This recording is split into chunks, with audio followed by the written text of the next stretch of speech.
Do you need anything? No. Okay. Did you turn your Nope. Look at that.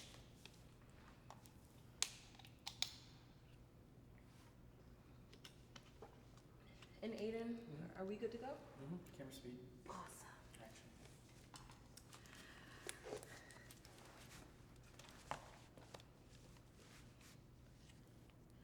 Okay. All right. Can you state your name and the medium you practice within? My real name? All right, I'm gonna go with it. Okay. My name is Tony Whlgn, but I am known professionally as Tony Whlgn, and I practice in. Let me start that over, cause is it one? I gotta say one thing. No. Okay. And this is also a very casual conversation between Okay. you and me. Alright. This is not anything. Let me get my crazy. stretches out. Yeah. Alright, So okay. you can start from the top, and then Okay. whatever you want to say, however you would describe, your practice.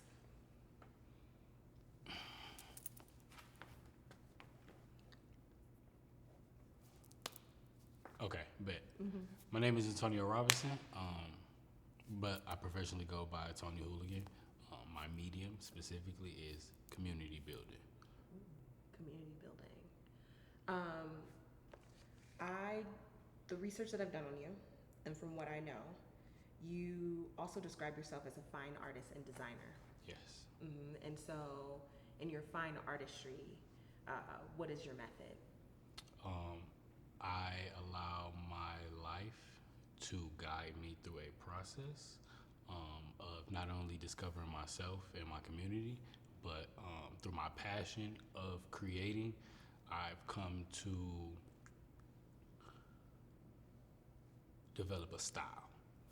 And within that style, I've learned to partner and collaborate with corporations, community members, and the community in general, just to, I guess, apply an aesthetic. You do a good job at that too. Thank you.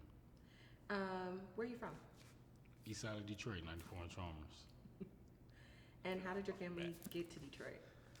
So my family is actually from Alabama.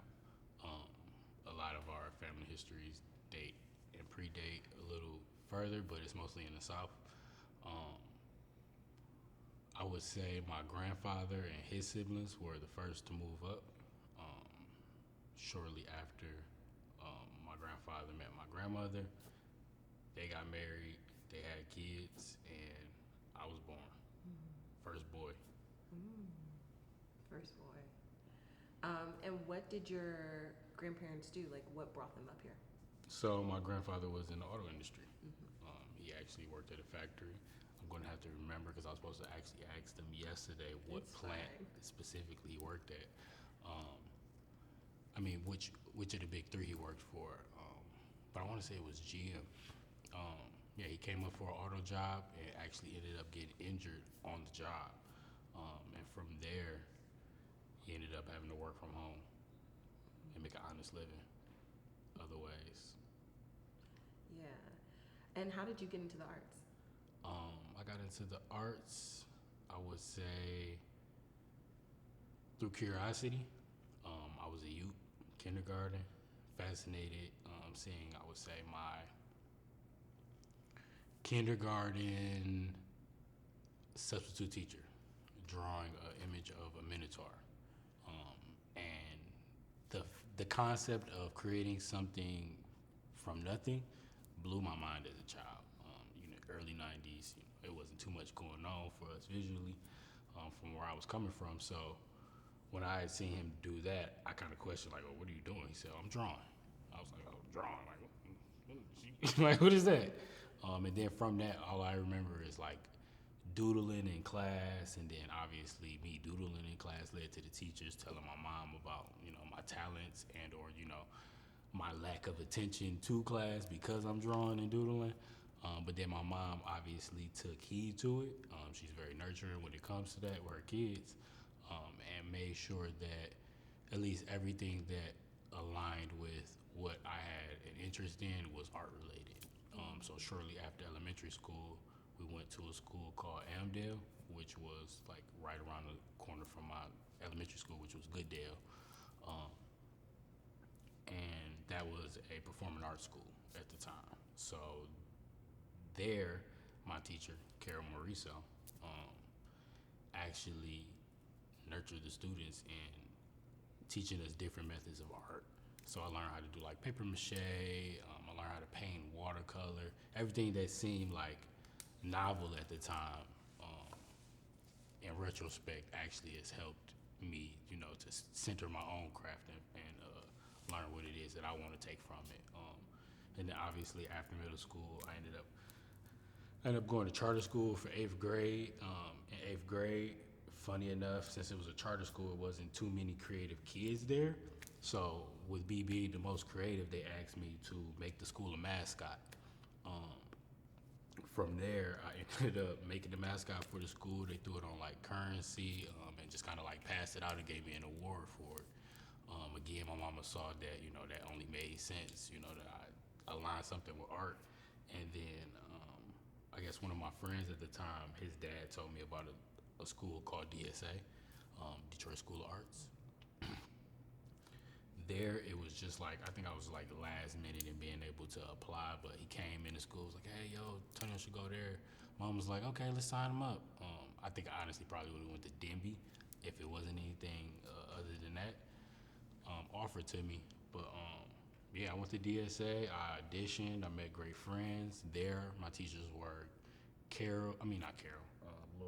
Miss Glenn and Mr. Boyd. And them two together kind of just shaped and molded whatever it is that we thought we wanted to do with art into something that was, I think, a little bit more digestible for kids when it came to seeing ourselves in the future with doing this as a craft. Because I think at that point I just kind of was like, all right, if I'm a live life, I want to make sure I do it doing art, but not become like a struggling artist where I have to always like fight and tooth and nail to gain some type of living.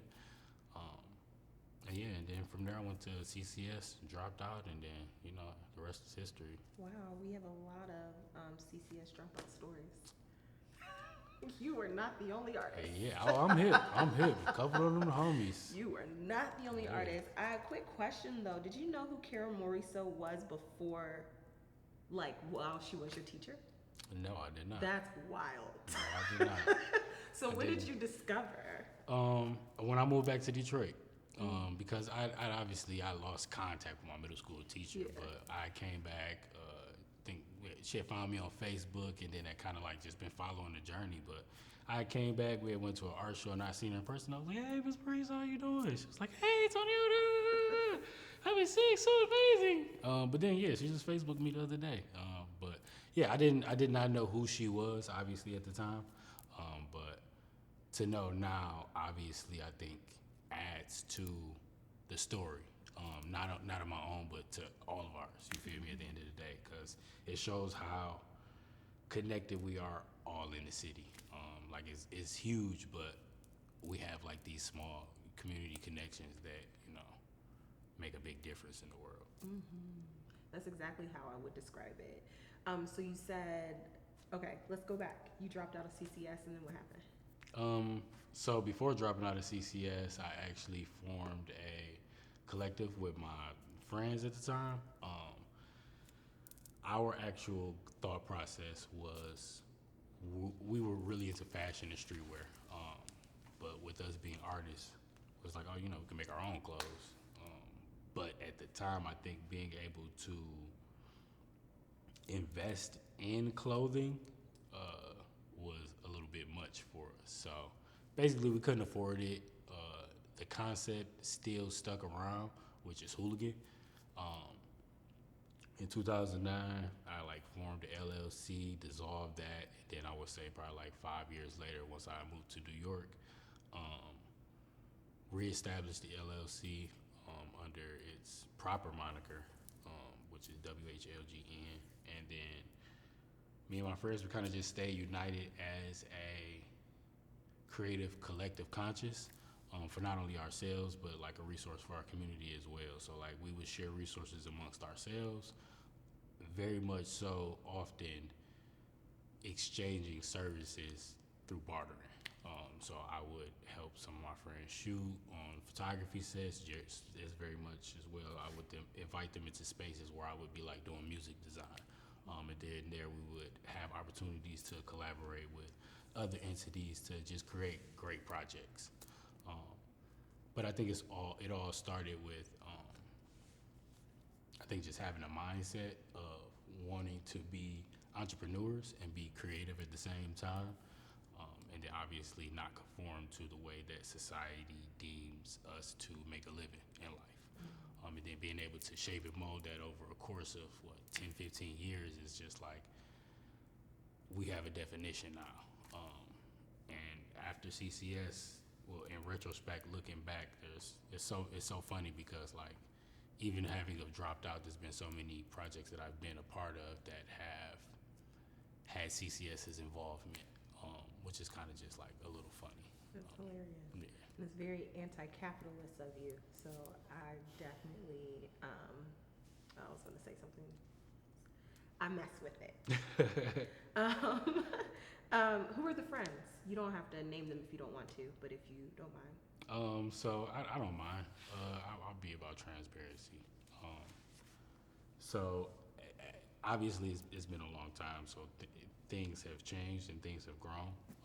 At the original point, it was a handful of us. I would say me, Brienne White, a kid named Rainier from Philly, my friend Luke, he was also a student at CCS. My friend Ashley, she was a blogger at the time.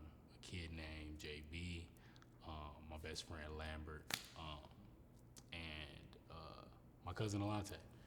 And at that early stage, I think, again, we were very young in what direction we wanted to go. So over the course of the years, we dropped and added members and included like this large, vast team of people that included, I think, just different members of the creative community. But to today's time and point, I would say, dissolved down to a more administrative mindset, where it would probably just be me, Gavon, Uncle Tay, Jack, Streety and Aaron, and Lamaria. Yeah, and we probably pretty much just kind of just collectively and or in different silos come up with different projects to work with each other on. And then obviously when it comes time for us all to come together like the Super Friends, we do it. Yeah, I love that. I want to put a pin in the rest of the story because I want you to define what music design is. Mm-hmm. What is that? So music design, art direction and design, and my own definition would be creating the visuals for a sound body of music from a artist, so a music artist. So like, i.e., from 2012 to 2000, I would say, okay, so Joey Badass. From his first project, his second project, Summer Nights, which was his summer mixtape, to All American Badass, I had the opportunity of creating the visuals from marketing to promotion, merchandising, single covers, album covers, mixtape covers, all combined, in collaboration and partnership with the artists and the labels. So Joey Badass, Big Crit, Dej Loaf, Doughboys Cash Out. I've worked with T-Pain, done things for Ludacris. The list could get really namey, but I think the general sole purpose of being able to do something like music design has its benefit to me of being able to combine my passion for art and my interest of music, and then finding a way to make money off of it, because that's exactly how I fell into it. I was at CCS, and one of my friends, Joe Robinson, who runs Detroit Run 313, ended up asking me to create a mixtape cover for a music artist that he was working with, which is Early Mac. So I did Earl's first mixtape cover, and then from there, in the community of Detroit's underground music scene, people kind of just learned that, oh, Tone can make my music cover, or he can make a single artwork for me. So word of mouth just kind of spread to the point where people would just ask me, and I would either do it for free off the love, or we would work out some type of rate that made sense at the time. But yeah, I kind of just came up for real off of doing music art direction and design. So like mixtapes and album covers for different music artists. That's so cool. And so what, I guess, what we call the methods do you use to create this artwork?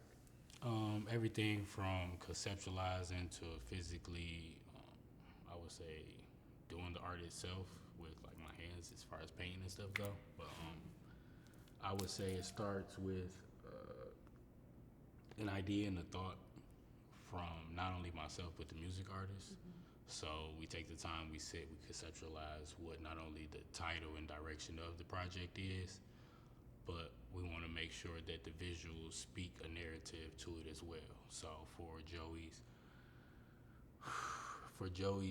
1999, All American, Before the Money, before the money, the process for that was my first album. I think that experience taught me so much because I learned how to not offer so much to a person, because I think I probably made like under like 100 different variations of an album cover that we ended up going black and white with, and it blew my mind. But I learned, you feel me? I think at that time I just wanted to keep shooting in the dark, but now I've learned to better systemize and methodize my process out with an individual, so the deliverance isn't so lingering. But I think we ended up obviously conceptualizing what we thought we wanted that album to look like and go with, and we worked in reverse. So we did everything from the single artworks to the inside of the booklet and stuff before even figuring out what we wanted to do for the album cover itself.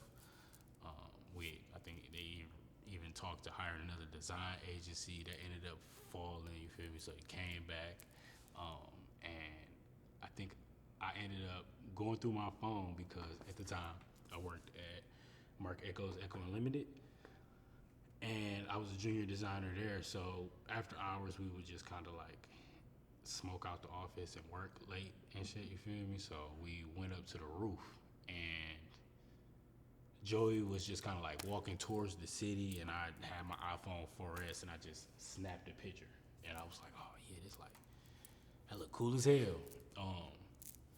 2-3 months later, I was going through my photos, and I was like, oh damn, I forgot I took this picture of Joey. Like, I sent it to him. He was like, oh yo, this hard. Like, why don't we use this for the album cover? I'm like, what?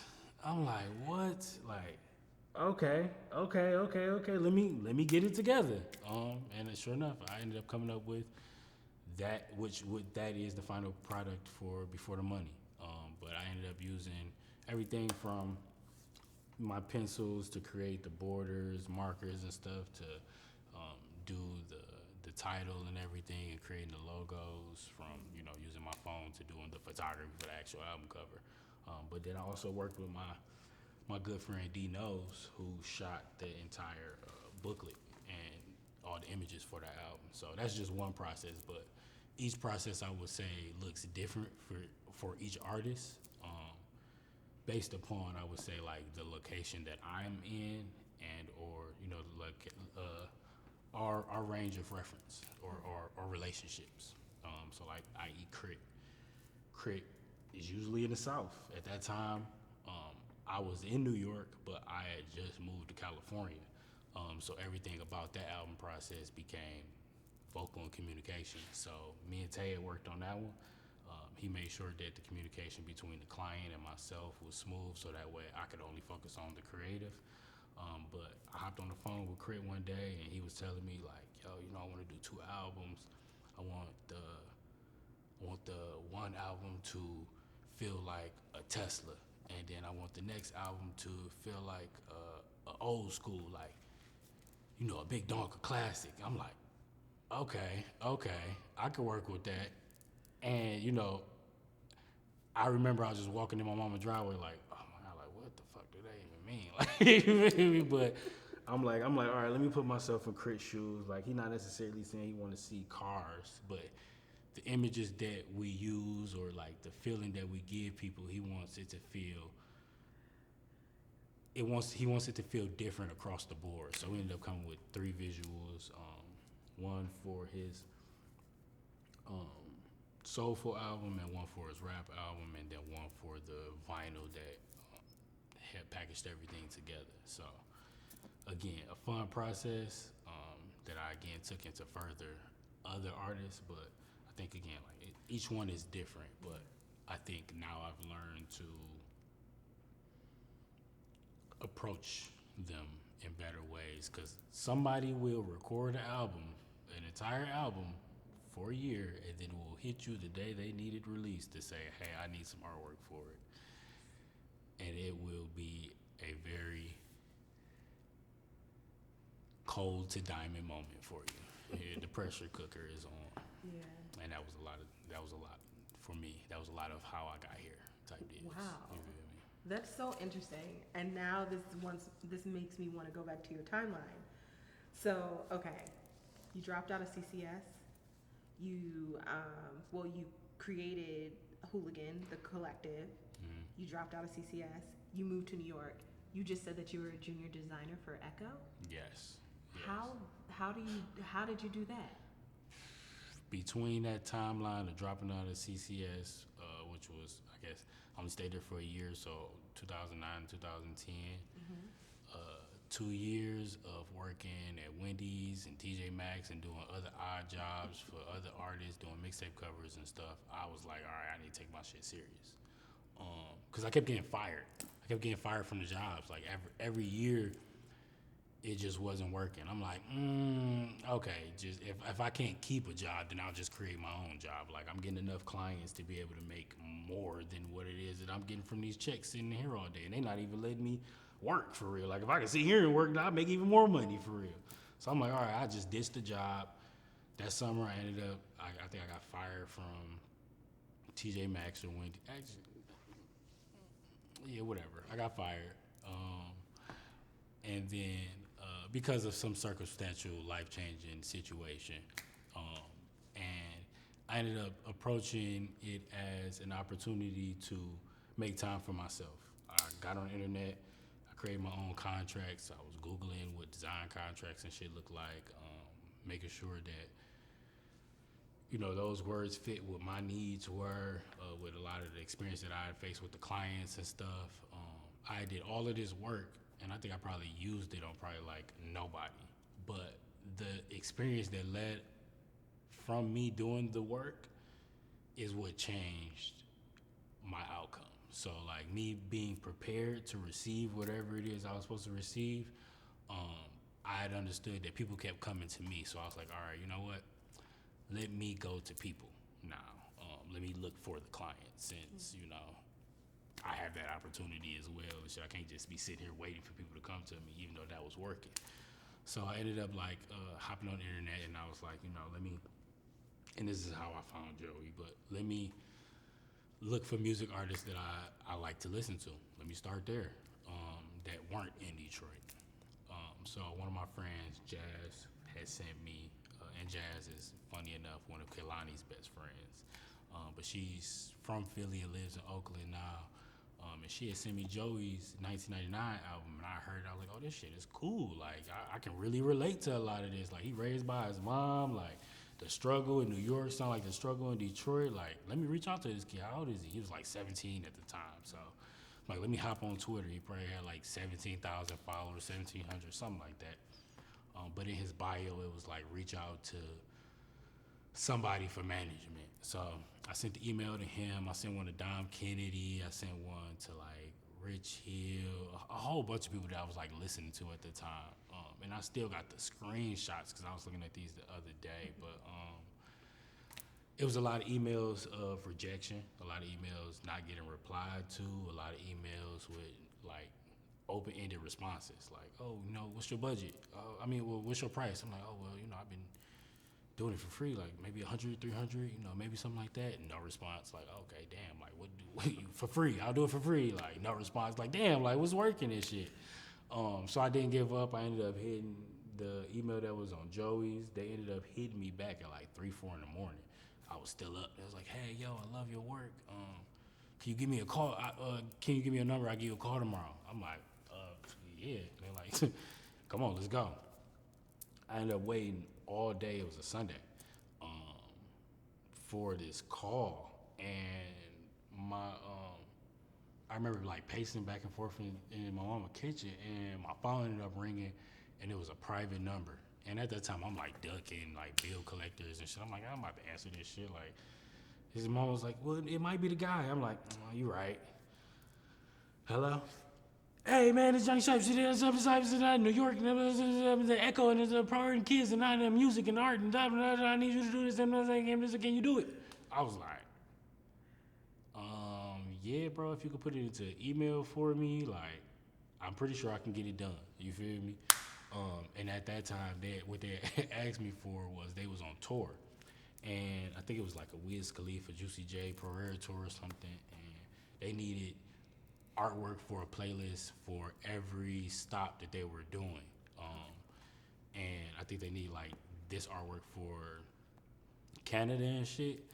But what blew my mind about the opportunity is that when I hit old girl via the email, I was like, all right, I did these. Do y'all like them? They was like, oh yeah, we fucking love this. Like, here's $300. I was like, what the fuck? I was like, $300 for one? Like, imagine if I did more. Like, I was like, yo, like, this might be a great opportunity to like build with y'all for real and shit. I was like, yo, like, who the fuck are you and shit? So I like did my research. I'm like, okay, he said Johnny Shipes, and then the internet had said Johnny Shipes had just went to Echo to do marketing, da-da-da. I'm like, all right, this gotta be him, you feel me? And I'm like, all right, well, what else and shit, da-da-da. And then I look up and it said that they was gonna be on tour.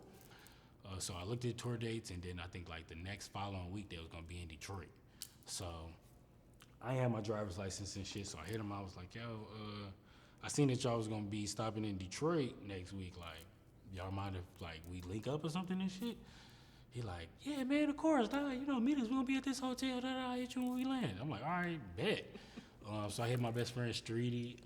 I'm like, yo, let's go see what they talking about. And Streety is the one that actually helped me learn graphic design, because we had got placed into it in high school and shit haphazardly, but she already knew it from a design program that she had done. That's like my best friend and shit. But having taken that, we ended up going up there and shit. And we went to this, like Best Western, the pink one that's off like 96 or some shit, or 94. I think it's 96. And the first person we ended up meeting was a friend of ours named Capital Steez. He came to the door and was like, yo, like, y'all looking for somebody? I'm like, Johnny Shipes? He like, oh, yeah, all right, stay right here, I'll go get him, or, follow me and shit, you feel me? So, long story short, we go in the back. I fucking get to chopping it. I get to sitting down. We in the hotel room and shit. He's like, yo, yeah. He starts showing me all these designs. He like, yeah, this is all the shit we doing for Echo right now. We wanted to bring it back, and this is all the shit they got going. It was like ugly and terrible. I'm like, oh, this shit garbage. The next thing I know, like 20 kids come in the room. Like, I'm like, yo, what the fuck is going on? Like, Best Western? Yeah, what? It was like, yo, and when I say kids, it was all like teenagers. It was all the pros and shit. But they came in so hype and live, and like I had never met nobody from New York. So I'm like, yo, y'all so turned up. Like, what is going on and shit? Like, the energy was crazy, but then I guess I learned that they were the pros at the time, or pro era.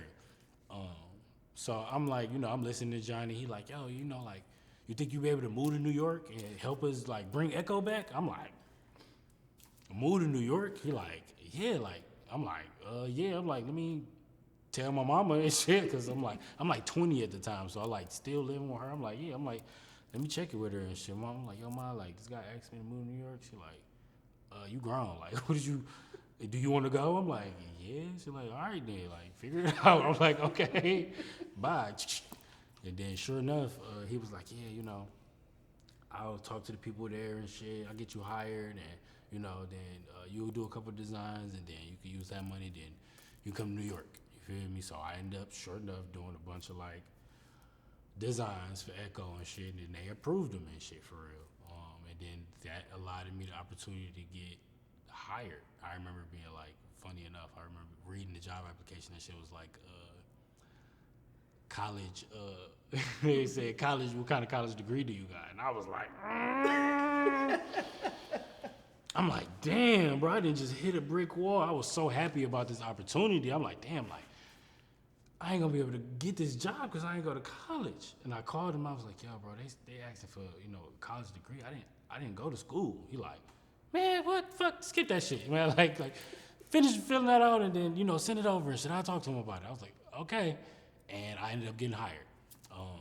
And then those designs they approved, they ended up paying me for. I got a salary job. I was like getting like $50,000 a year and shit. You feel me? Something again blowing my mind. I never even fucking seen 1,000. So getting that job, I ended up getting that check. I remember bought a whole bunch of bottles of rosé and shit. Had a going away party and fucking packed all my shit in the back of a car, and we drove to fucking well, the homie came from Philly. He drove from Philly. He ended up getting a rental car, and then we ended up driving out to New York for the first time. Shit took like 10 hours and shit. I fell asleep on the road a couple times and shit. It was fun. It was an experience and shit, but I learned. You feel me? You're here to tell the tale. I'm here to tell the tale. Where in New York? Manhattan. Well, the Ecko office was in Manhattan, but I ended up moving to Brooklyn once I got to New York. I didn't have any place to stay. To Brooklyn and not Harlem? Isn't Harlem like a straight shot down? Uptown, downtown? So Brooklyn's closer to Manhattan? Yeah. Really? Well, Brooklyn is closer to your entry into New York, depending on which way you're coming from. So we're coming from, I guess, Detroit. We're driving through Philadelphia and shit, coming through Philadelphia, hitting Jersey, and through Jersey you coming through Manhattan, and then right through Manhattan you keep going, you gonna hit Brooklyn. You feel me? So I'm terrible with geography, but I always imagine like uptown, downtown, uptown Harlem, downtown Manhattan. So this would be Manhattan? Yeah. This would be like the financial district Yeah. where the Twin Towers and shit was, Yeah. and the new one is. Then this would be like Midtown where 42nd Street, Times Square is and Yes. shit. Upper East Side, West Side, Central Park, long as fuck, and then Harlem. And then Harlem. You Okay. feel me? Then Harlem like up there and shit. And then you coming down Jersey through here, Yeah. Brooklyn right there. It just makes sense. So Brooklyn just makes sense. It makes sense. How long were you there for? 7 years? Wow. Yep, it's like 7 years. 7 years. So from 20 to 27. Yeah. Oh, wait. Damn. 27. Oh, no. I was gone my entire time, 7 years. I was there for 5 years. Okay, you were there for 5. Yeah, 5 or 6 years. Because I remember moving to California and I just turned 25. What year did you move to California? 2016. I was there. I lived in California from 2012, and I moved back here in 2017. Yeah, everybody loved it. I don't know. What part of California? So I first started in Koreatown. So I worked right across the street from UCLA. I worked for a branding firm, and then I had my son, and was just like, I cannot raise a kid in Koreatown. So we moved to the Valley. Down in the valley. And so I lived in Woodland Hills. Mm-hmm. Okay. So you LA. Yeah. Yeah, you was in the cool part. I was in San Diego. Oh, you were in San Diego. San Diego. Cool. It was Okay. it's beautiful, gorgeous. It's a life. But that shit felt like the Truman Show. It felt like the Truman Show. Yeah, legit. It just wasn't the time. I think you go there when you want to retire. Absolutely. You got a family. Y'all want to live in this cul-de-sac. You want to stay away from people. It's expensive. What were you doing there? Expensive. I was staying on my friend's couch. Why did you move to California? Because my cousin had also offered. So. This is your oral history So. about your life. New York is expensive as well. New York is expensive. So again, after a year of having a job, Ecko ended up letting me go. They ended up selling the company and doing obviously a downsizing. And then I had to figure it out. I remember being, I remember leaving Shipe's apartment, contemplating everything and shit. He like, well, Tony, you can always work with me and shit. You feel me? We figure out, Joey always needs shit, stuff like that. So I'm just like, damn, but do I do this from home? Do I go back to Detroit? Like, it didn't work out the first year. And I was walking down the street and I ran into my homie Kareem. And Kareem, at that time, owned a brand called Lamar and Dolly. They had also were working under an umbrella of Ecko, so we had a relationship as well. He knew I had left Ecko, so him running to him in the street, he was like, yo, like, how you been, Tom? Like, I'm like, I'm good, man, figuring shit out. He was like, well, shit, I might need you to do something for, Lamar and Dolly, like, what's your number, da-da-da. And I was like, I remember, like, making that interaction and being like, after leaving him, I was just like, I can't leave this bitch, like, I'm running into opportunity just walking down the street. Like, it makes too much sense just to stay here and figure it out rather than go back home. You feel me? My apartment situation at the time, we was all trying to figure it out again because my roommates, some of them wasn't paying rent. It just was wonky. So we ended up getting kicked out of the apartment. But Shipes, big bro, he making sure that everything was valid. He ended up getting, and on his own fun shit, you feel me? He ended up getting a house in the Hamptons, because you get a house in the Hamptons every summer and shit. He like, well, if you want, you can go stay out there for the summer. And, now hold you, right? It's a concept, right? He was like, you can go stay at the Hampton house for the summer and shit. So I put all my shit in the U-Haul, and I drove that shit up to the Hamptons, and I put it in the garage in the Hamptons in the basement and shit. At the time, they were shooting a music video and shit. I had just got there. I missed the music video. And I got to spend my summer in the Hamptons, smoking weed. He left a whole pound of weed. It's crazy thinking about it, flashing back. The Hamptons, and what you're like early 20s, and you're a black man. Now, here we go. This is the part, right? You would think it would be amazingly fun, right? But I am the only black man. Oh, yeah. In the Hamptons, right? Well, of my knowledge. And the house that we got was so in the middle of fucking nowhere that it ain't like I could have just walked out and like met people or had neighbors. Every neighbor that had a house was gone for the summer. So there was nobody around me. I'm in the middle of the forest. It's dark, it's bears, it's deer. I'm really scared because I ain't never been in this situation before. It's dark. This is where people get killed. So I was a little high anxious. They was leaving doors open, windows open after they come up and party for the weekend. I was just like, yo, I don't know how I can feel comfortable out here for real. Water, there's beach. I didn't have a car. Okay. Yep, I didn't have a car. Okay. So I was stuck. I was kind of like stranded for real. Not a bike? Nope. Oh, okay. Nope. And when I say we were in the middle of nowhere, like the drive trail was like. Oh, wow. Okay. To get anywhere. Coffee shop. Like, you feel me? Like, I was like, yo. Because I was in New York. I would have just walked it. Mm-hmm. That was far. I was just like, they literally would come through the weekend and be like, all right, you need anything? I'm like, yeah, like maybe some fruits and vegetables and shit. Like, it's a funny situation, but honestly blessed. You feel me? I wouldn't have had to spend my shit nowhere else, for real, looking back.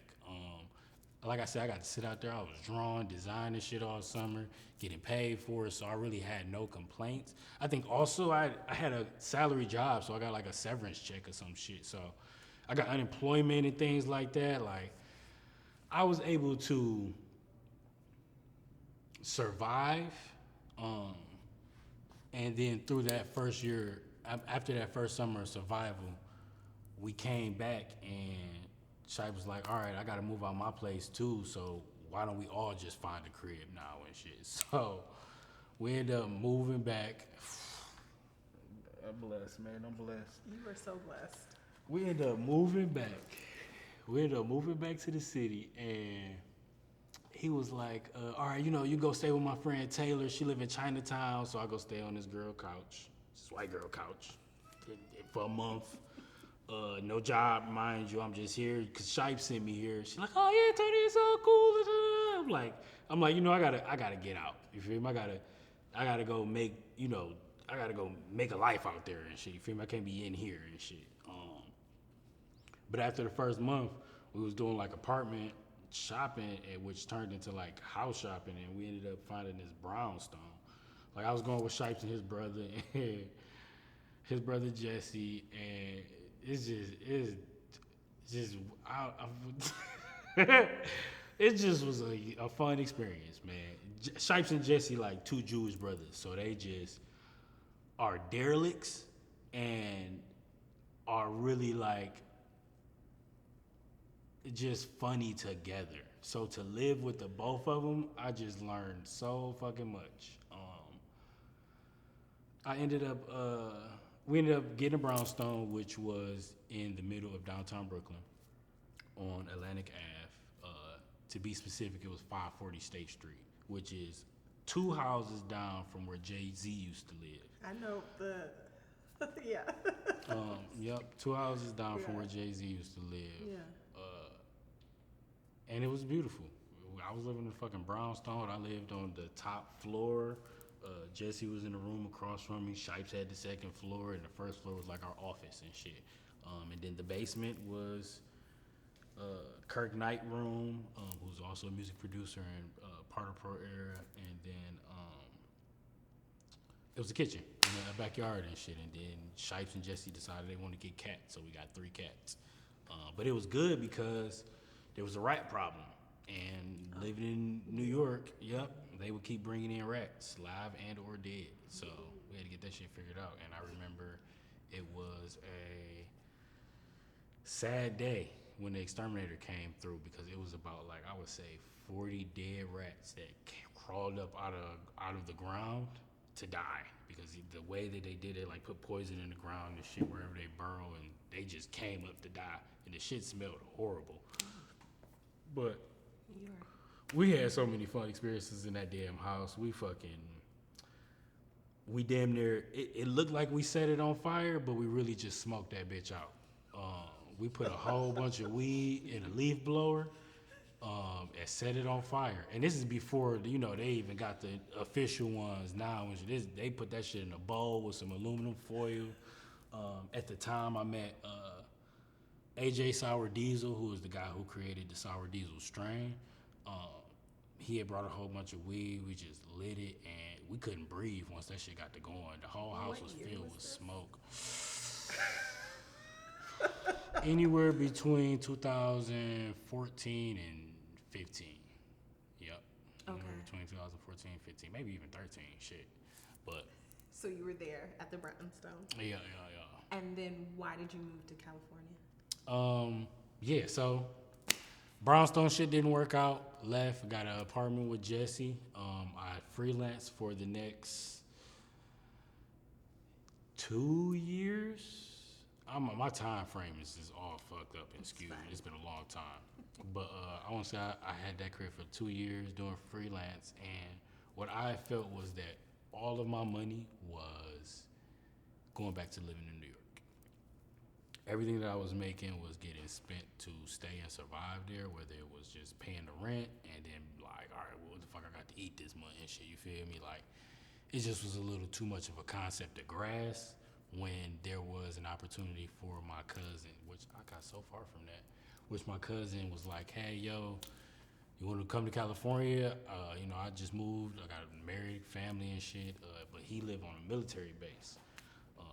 So he was like, yeah, y'all come stay on the couch till y'all figure it out and shit. So Lonte came to live in New York with me, I think in the last like 3 months. And he helped me just pack that shit up and then just fucking move to California. I still have my remaining clients with Joey, Shipes, and Big Crit, and like a couple other brands.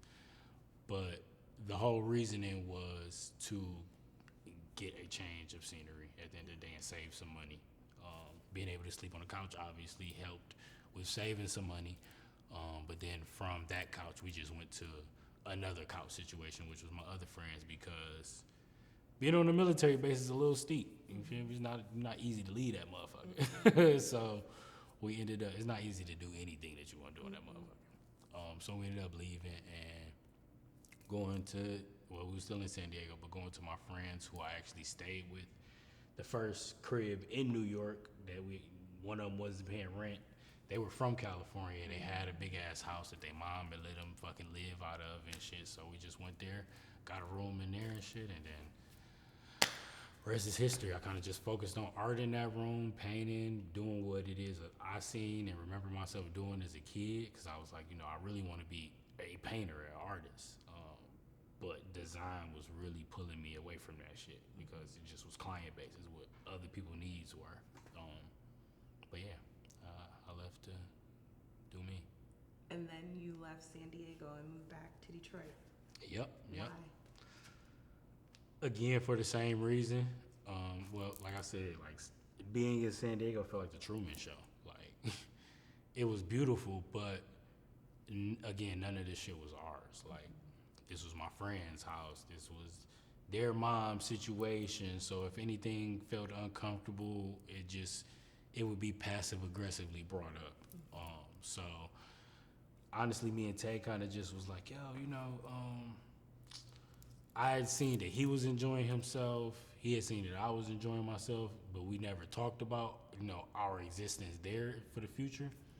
And, what it looked like for the next year. So we kind of just was like, we went on like a walk one morning and shit, and we was just like, yo, like, I don't know if I could do this anymore. Tay was like, shit, bro, I don't know if I can do this anymore. I'm like, damn, like, you not fucking with this? He's like, nah, bro, I'm fucking with coming back home. And funny enough, we were doing an opportunity with the Charles H. Wright Museum.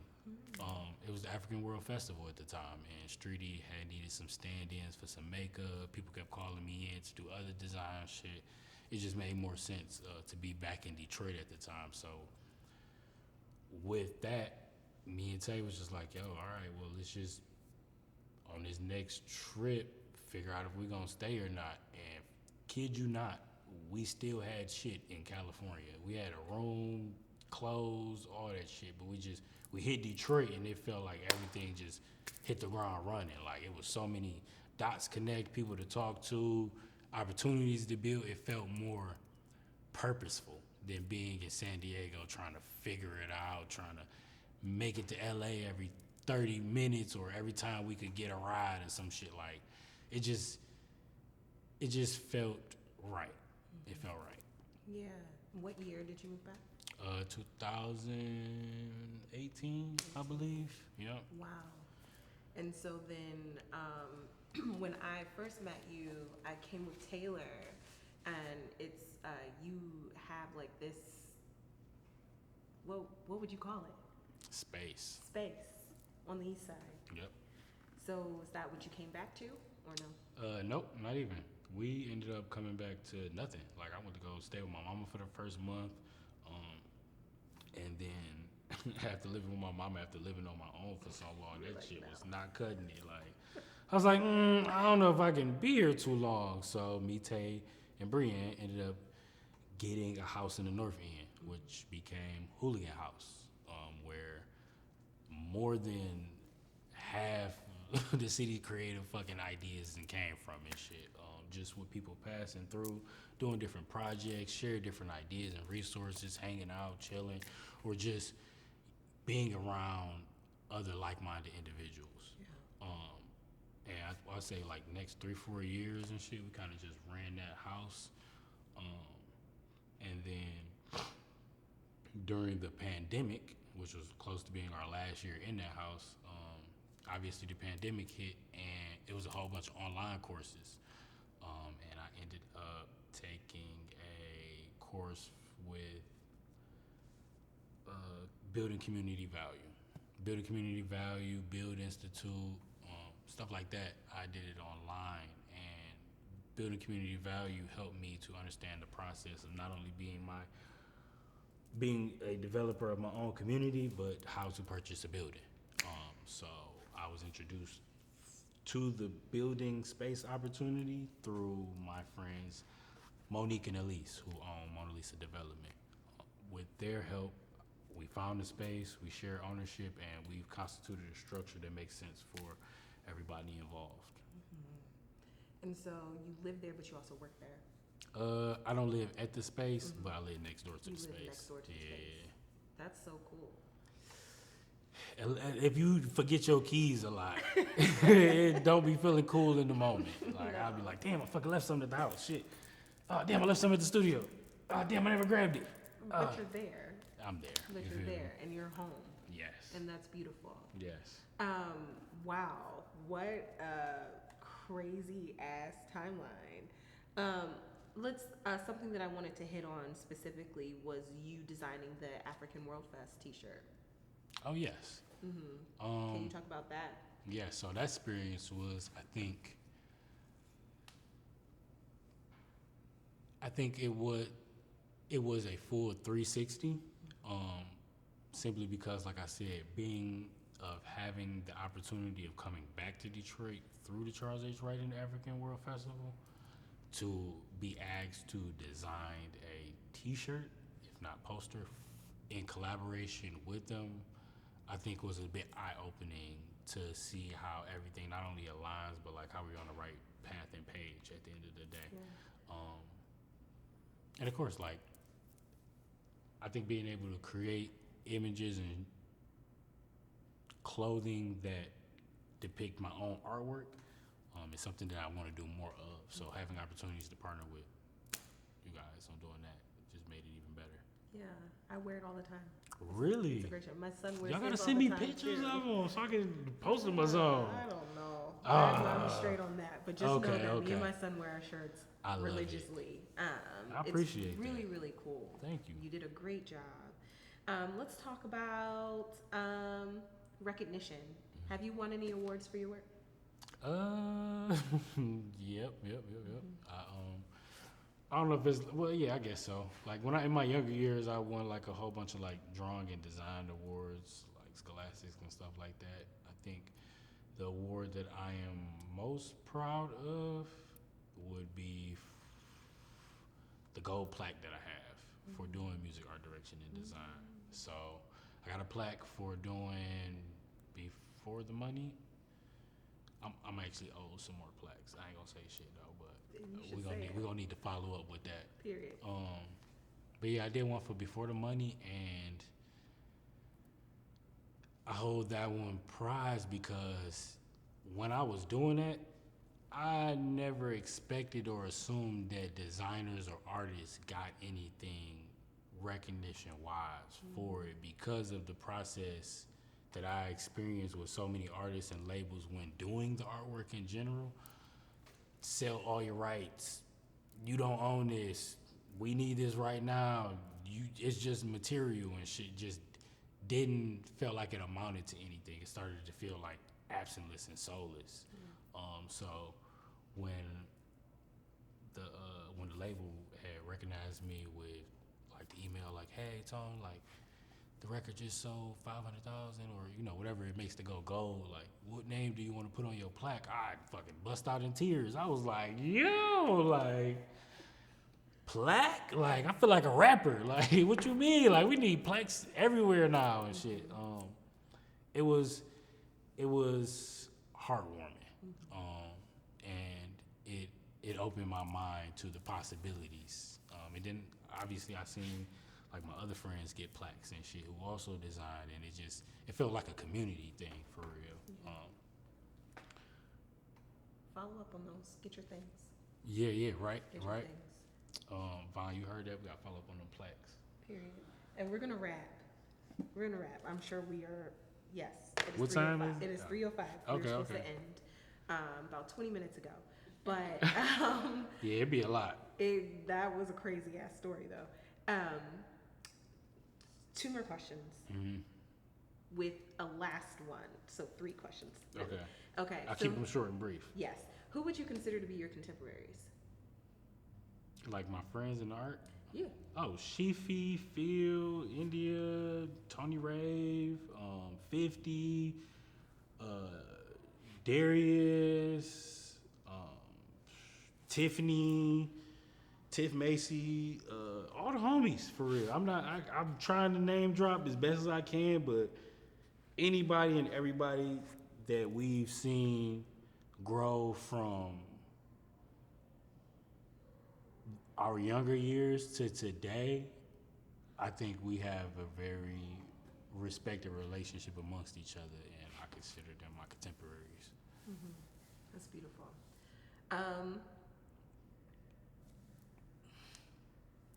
The other homies that I didn't name as well, just to make that clear. You know, niggas were trying to read like, he ain't named me, so he ain't mean it. Like, It's fine. Okay, I'm just gonna. What do you want next? I want the Whlgn to be in the dictionary. Yeah, I want Whlgn to be in the dictionary. That's far next. But next, I just want to encourage my son enough to be able to find his path. Like, he is probably the most inspirational person to me when it comes to just doing in general. Like, he picks up things that has such an organic, natural ability to do them. Like, with music, he got an ear that I don't feel like I got an ear for, but he probably get that from his mom. That allows him to play musical instruments or DJ controls and shit. Like, he knows how to cook, he knows how to eat well, he knows how to play sports. Like, he's very youthful in his approach to being creative, and it's inspirational. So I just want to do my best to make sure that that's nurtured